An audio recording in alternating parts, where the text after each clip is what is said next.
नमस्कार दोस्तों। कायस्थ खबर में आज हम लोग कायस्थ समाज के राजनीतिक और सामाजिक संस्थाओं के लोगों के साथ एक चर्चा करने बैठे हैं कि आखिर सामाजिक संगठनों के प्रयासों के बावजूद कायस्थ समाज के राजनेताओं को टिकट नहीं मिल रहे हैं और अब ये बात उठने लगी है कि जो बातें हो रही हैं उसमें कायस्थों को राजनीति में प्रतिनिधित्व नहीं मिल रहा है। और मैंने देखा एक पिछले बीते दिनों एक मैसेज देखा, हमारे डॉक्टर अनूप श्रीवास्तव जी हैं, उन्होंने काफी कहा कि तमाम रैलियां हुई, तमाम चीजें हुई और उसके बावजूद हम जो है राजनीति में कहीं देख नहीं रहे हैं। तो सबसे पहले हम लोग राजनीति को समझना शुरू करें। तो हमारे साथ अशोक श्रीवास्तव जी हैं। नमस्कार अशोक श्रीवास्तव जी। अशोक जी चुनाव लड़ चुके हैं। हमारे साथ संजीव निगम जी हैं। संजीव निगम जी भी चुनाव लड़ चुके हैं। और हमारे साथ ज्योति जी हैं, सामाजिक और राजनीतिक कार्यकर्ता हैं।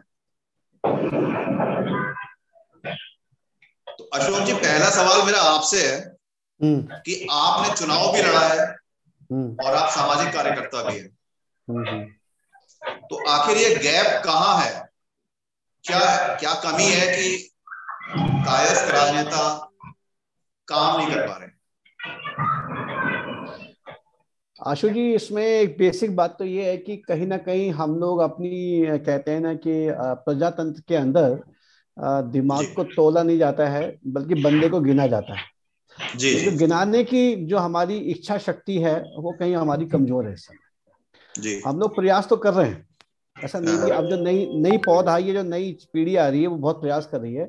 अगर प्रयास नहीं करती तो मेरे ख्याल से मैंने अपने जीवन में उत्तर प्रदेश के चुनाव में पहली बार देखा है कि 40 से ज्यादा लोग खड़े हुए हैं कायस्थों के, चाहे विभिन्न पार्टी से किसी भी रूप में खड़े हुए। हम लोग 2007 में जब मैंने चुनाव लड़ा था एमएलए के रूप में, तो मैं ढूंढता था कि भाई कौन से कॉन्स्टिट्यूएंसी से कौन से हैं खड़े हैं, तो मुझे वही प्रदीप माथुर जी, सुरेश श्रीवास्तव साहब, ये लोग ज्यादा दिखते थे। लेकिन अभी मैं देख रहा हूं कि लोग आगे आ रहे हैं। सबसे बड़ी बात यह है कि इच्छा शक्ति क्या है जी। इच्छा शक्ति बड़ी इंपॉर्टेंट चीज है कि आपको करना है। दूसरा ये कि कार्य करने की शैली क्या है। तीसरा ये कि इस चीज को समझना होता है कि पब्लिक से कनेक्ट कैसे करना है, और पब्लिक का कनेक्शन के संग आपको राजनीति के अंदर जो हमारे राजनीतिक पुरोधा है या राजनीतिक पार्टियां हैं उनके अंदर कैसे आपको सेंध मारनी है। ये कोई सिखाने वाला अभी हमारे पास रहा नहीं, और जो हमारे लोग रहे उन्होंने सिखाने की कोशिश भी नहीं करी। सबसे बड़ी बात तो ये एक वंश का जो चलता है ना कि इस वंश के राजनीतिज्ञ ये हैं, ये इसका ये करे फलाना करे। अगर आप देखो तो हमारे कायस्थों का जो वंश है वो अपने वंश पे सिमट के रह गया, लेके चलने का प्रयास नहीं किया। अगर वो कई प्रयास करते हैं और हमारे मतलब मैं इसमें एक बड़ी मुखर होकर बात करूंगा कि जैसे हमारे पूर्व अध्यक्ष, जब मैं राष्ट्रीय महामंत्री था अखिल भारतीय कायस्थ महासभा का, तो मैंने सारंग साहब को कई बार बोला कि सर राजनीति की बात तो आप करते हैं कि हम राजनीति में ये होना चाहिए, लेकिन इसके लिए हम क्यों नहीं एक वर्कशॉप्स ऑर्गेनाइज करें, कैंप करें, ये करें फलाना करें।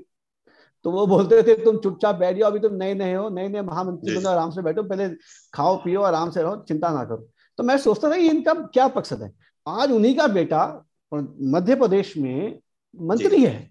अगर वो प्रयास करते तो क्या पूरे हिंदुस्तान से 10-15 लोग मंत्री नहीं बन सकते थे क्या? कहीं ना कहीं हमारा ये कि हमारे सभाओं में या हमारी महासभाओं में या हमारे संस्थाओं में वो कहीं ना कहीं बात जो है राजनीति में अपने तक रह गई है, सब पे नहीं आई। ये मेरा कहना है। लेकिन ये जो एक अभी डॉक्टर अनूप श्रीवास्तव है हमारे, उन्होंने राजनीतिक दल भी बनाया और उन्होंने आरोप भी लगाया कि कुछ राजनीति, ये जो आपका अखिल भारतीय कायस्थ महासभा जिसका आप जिक्र कर रहे थे, उसकी एक डिस्प्यूटेड बॉडी ने एक हुंकार रैली करी और उसका परिणाम भी कुछ नहीं निकला। ये कहाँ गड़बड़ है? ये प्रयास है, ये प्रयास चलते रहेंगे, करते रहेंगे तो होता रहेगा। अब इसमें एक बार देखिए, जो चीज आपकी खो चुकी है उसको वापस लाने में आपको बहुत समय लगेगा। एक कम से कम पीढ़ी आपको चाहिए कि आपको वापस राजनीति में लाए। हम लोग भी ये प्रयास करने का कर रहे हैं पिछले कोई 1-2 साल से कि भाई उन बच्चों को, उन युवाओं को ढूंढा जाए जो कि राजनीति में आना चाहते, कुछ करना चाहते हैं।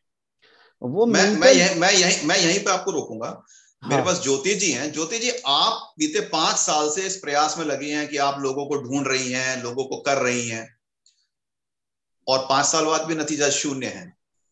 ये मैं फिर से इसे हुंकार रैली से जोड़ूंगा। हुंकार रैली हुई या दिल्ली में एक सम्मेलन हुआ, लेकिन उसके बावजूद इन दोनों जगह वो लोग मिसिंग थे जो एक्चुअल कंटेंडर थे। यानी कि उत्तर प्रदेश के जो लोग चुनाव लड़ना चाहते थे वो इन दोनों कार्यक्रमों में नहीं थे, जबकि जो लोग अप्रासंगिक हो चुके हैं वो इन सबको वो गवर्न कर रहे थे। तो ये जो आप बात कर रहे हैं, अशोक जी भी कह रहे हैं कि भाई हमको वो नए लोग ढूंढने हैं, आप उस प्रयास में लगी हुई हैं, तो कमी कहाँ है?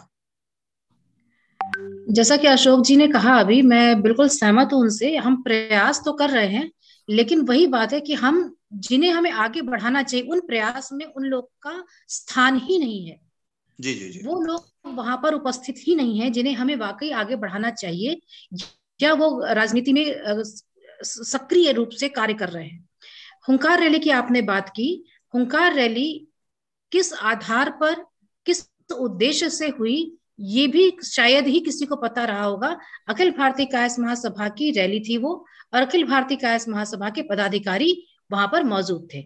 इसके अतिरिक्त राजनीति में सक्रिय कोई भी अन्य लोग, युवा हमारे नहीं थे। और शायद मुझे लगता है कि वहां पर कुछ कम्युनिकेशन की भी समस्या थी, कि सही बात, सही सोच, सही उद्देश्य, या जो किस एजेंडे पे वो रैली हो रही वो लोगों तक पहुंची ही नहीं। ये बहुत बड़ी। और अगर दिल्ली में बात करें, दिल्ली में भी एक सभा हुई, वो भी मुझे लगता है जो जहां भी सभा हुई, मैं परिवार में बैठी हूँ, मुखर होके बोल रही हूँ, स्पष्ट बोल रही हूँ कि जो भी सभाएं हुई, चाहे वो हुंकार रैली हो, चाहे 19 दिसंबर की रैली हो दिल्ली की, वो किसी एक व्यक्तिगत उद्देश्य से थी, और ये सब देख पाए। लेकिन मैं रोक रहा हूं, आपने बिल्कुल सही पॉइंट किया कि वो किसी के व्यक्तिगत उद्देश्य से थी। बिल्कुल। लेकिन अगर वो व्यक्तिगत उद्देश्य भी पूरा होता, हाँ नहीं, अगर वो व्यक्तिगत उद्देश्य भी पूरा हो रहा होता तो भी तो हम इस बात के लिए माने कि चलो किसी तो कायस्थ का भला हुआ। तो आप कैसे कह सकते हैं व्यक्तिगत उद्देश्य नहीं पूरा हुआ? कहाँ पूरा हुआ है बताइए? कायस्थ हुंकार रैली का में क्या उद्देश्य था? क्या वो उद्देश्य फलीभूत नहीं हुआ? हुआ। उसके बताइए किसको टिकट मिला वहां के मौजूद बंदे को? टिकट चाहे नहीं मिला हो, लेकिन राजनीति में स्थान मिला। राजनीति में एक शीर्ष स्थान पे वो पदों, क्या कहेंगे, सुशोभित हुए, पद मिला। तो मतलब हम, क्योंकि राजनीति, देखिए आशु जी, बड़े लोग, जो पैसे वाले लोग हैं, वो रैलियां करते हैं, उनका अपना उद्देश्य, या जो मिलजुल कर आपस में जो भी एजेंडा बनता है उस एजेंडे को लेकर वो चलते हैं। वहां पर कहीं भी हमारे युवाओं को स्थान नहीं मिलता।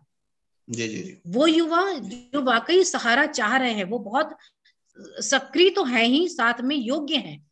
जरा सा हम हाथ बढ़ा दें तो हम उन्हें ऊपर ले जा सकते हैं, लेकिन उनकी तरफ कोई नहीं देख रहा है।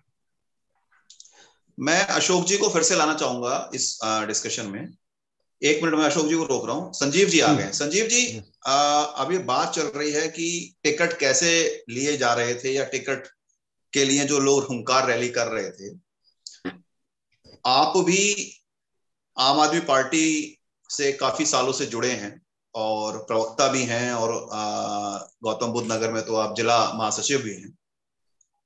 राजनीतिक दल के एंगल से कायस्थों का क्या परसेप्शन है आपका? आप अनम्यूट कर दीजिए अपने आप को एक बार। हाँ आशु जी, मैं ये कह रहा था कि घूम फिर करके बात वहीं आ जाती है, चाहे राजनीतिक दल कोई भी हो जी। कभी कोई समय रहा होगा, अगर मैं आज बात हो गई आपके पास अपनी जी कितनी शक्ति कितनी है, मतलब कहीं न कहीं पैसा रुपया आड़े आ रहा है जी। अगर आप आर्थिक रूप से आपकी इतनी स्थिति मजबूत है कि आप जो है, क्योंकि ये कभी कभी कभी ऐसा हुआ करता है कि लहर है किसी भी पार्टी की हो, XYZ, कभी ए पार्टी की रही, कभी बी पार्टी की रही। एक जमाना था, आपको याद होगा, इंदिरा गांधी जब नहीं रही थी, शहीद हुई, तो उस समय कांग्रेस की लहर थी, उसमें जी कभी जी कभी किसी पार्टी की लहर आई। लहर कभी किसी कारणों से हो जाती है, तो उसमें तो कोई बात नहीं, कोई भी। लेकिन जब एक सामान्य वातावरण रहता है तो जी उसमें जो है वही बात आती है कि आपकी अपनी निजी आर्थिक स्थिति कितनी मजबूत है। तो वो कहीं ना कहीं जो है, आप संघर्ष कर रहे हैं किसी भी पार्टी में, आपको मान सम्मान जो भी है ठीक है, लेकिन जब चुनाव लड़ने की बारी आती है तो वो एक एंगल हो जाता है। और दूसरी बात, अभी अशोक श्रीवास्तव भाई साहब कह रहे थे, बड़ी अच्छी बात कह रहे थे, हमारे यहाँ भी कुछ तो कमी है कि हम कलम से तो मजबूत हैं, लिखने पढ़ने की बात आती है तो हमको आगे किया जाता है, लेकिन जो दबंगई है कहीं ना कहीं हम थोड़ा सा उसमें कमजोर पड़ते हैं, जो मैं मानता हूं, क्योंकि दबंगई की भी आवश्यकता है।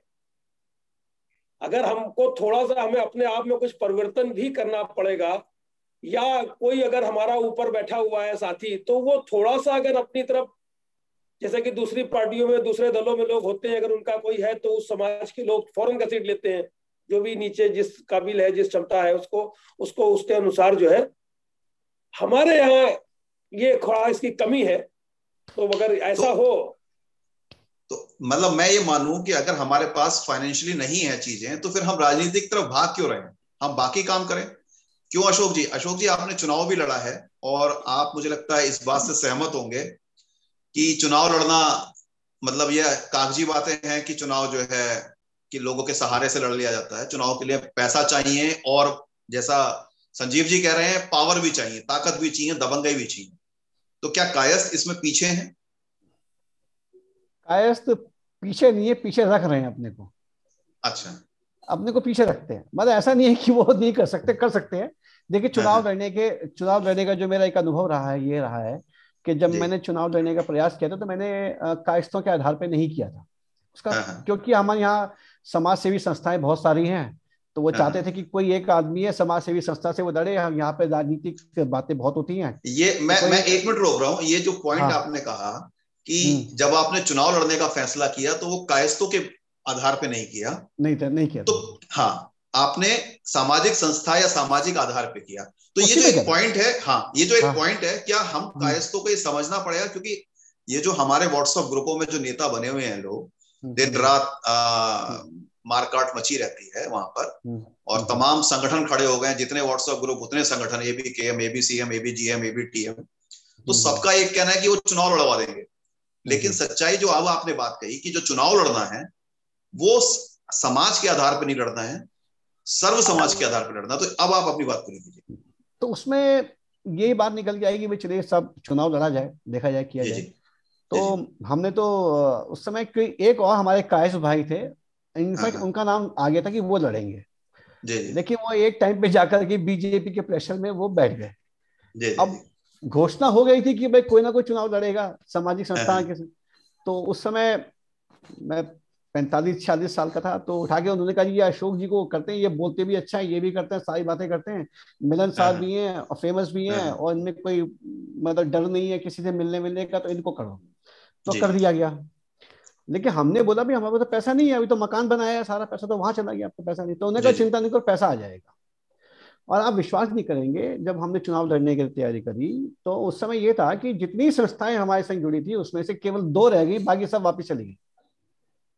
चुनाव के जिस दिन चुनाव का मैं पर्चा भरने जा रहा था, केवल हम 3 लोग थे, बस केवल 3 लोग थे। एक मैं था, एक 2 संस्थाओं के 2 प्रतिनिधि और थे, बाकी सब चले गए। किसी का कुछ हो गया, किसी के मतलब जो बहाने थे चले गए। फिर ये हुआ कि भाई अब कह दिया, अब अशोक श्रीवास्तव भाई अब वापस कैसे ले देगा, तो मतलब नाम बदनाम होगा भाई। जब जिस आदमी को ये माना जाता है कि ये जो कुछ कहता है कर देता है, चाहे कैसे करे, कर देगा ही। तो हमने फिर घर में बैठ कर डिस्कशन किया, तो हमने कहा भैया पैसा कितना जोड़ो, तो हमने कहा 1.25 लाख रुपए हम खर्च करेंगे, उससे ऊपर नहीं खर्च करेंगे। हमने साफ बात, घर की बात, 1.25 लाख रुपए। तो लोगों ने बताया ये तो बड़ा मुश्किल काम है, कैसे होगा।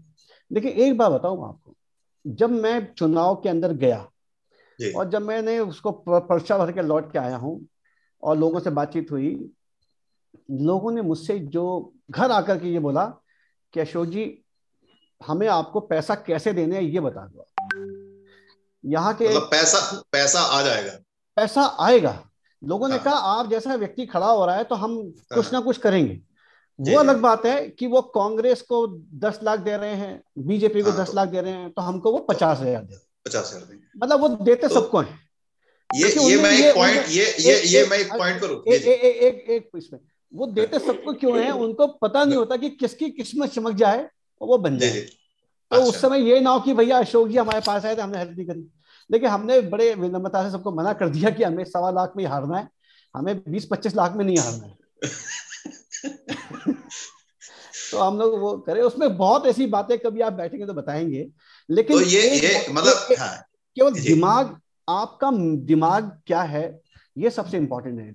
इलेक्शन तभी आप लड़ सकते हैं जब आपका मेंटल एप्टीट्यूड इलेक्शन के लायक हो जाए, जब हाँ, आपके अंदर इतनी ताकत हो जाए कि आप किसी के गर्दन पे पैर रख करके आगे बढ़ सकते हो, जी तो जी आप राजनीति कर सकते हैं।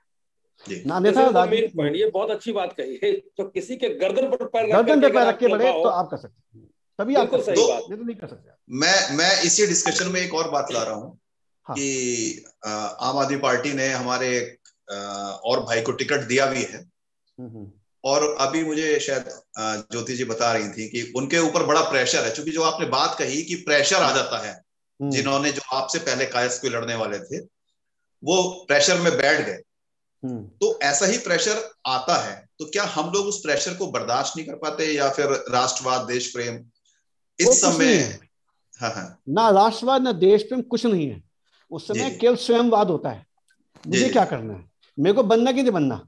आप उसमें सब चीजें भूल जाते हो।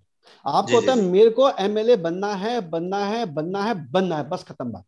तभी आप बन सकते हो। अगर आप अपने दिमाग को 100 तो भगा दोगे कि मैं जी जी, पार्टीवाद हूं, मैं ये हूं, मेरे घर वाले, तब तो आप नहीं कर सकते साहब। आप फिर तो आप भूल जाओ।